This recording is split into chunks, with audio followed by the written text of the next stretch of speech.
Toutankhamon.com.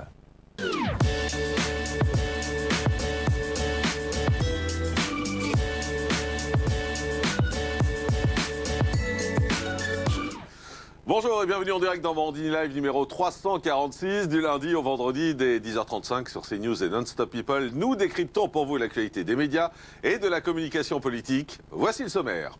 Nous sommes le mardi 26 mars. Elle a une cette femme de 73 ans à terre à Nice qui ne cesse de faire parler dans les médias depuis 3 jours. Qui est responsable? Qui l'a bousculée? Les forces de l'ordre ne sont pas responsables, semble dire le procureur de la République lors de sa conférence de presse hier. On va laisser de côté la polémique ce matin car on en a parlé hier et on va essayer d'être précis.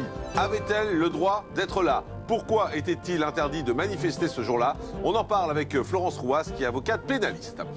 Déchaînement de violence hier en plein centre-ville du Mans. La mairie a même dû être évacuée pour la 2e fois depuis vendredi. C'est en effet la 2e manifestation de forains qui tourne mal là-bas. Selon les journalistes, ils étaient entre 300 et 500, casqués, masqués, cagoulés. Et ils se sont rassemblés dans le centre-ville. Ils sont venus munis de battes de baseball, de barres de fer, de frondes et de masques à gaz. Mais que se passe-t-il? Là encore, au-delà des images chocs dans les médias, on veut comprendre et on posera les questions.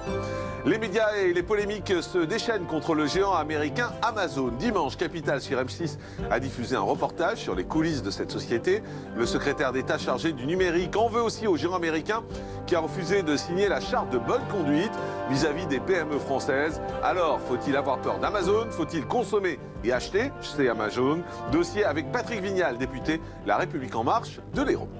Plus de 150 000 billets vendus avant même l'ouverture de l'exposition Toutankhamon, le trésor du pharaon. C'est à la Grande Halle de la Villette à Paris. Les émissions se multiplient, les reportages s'accumulent dans les journaux.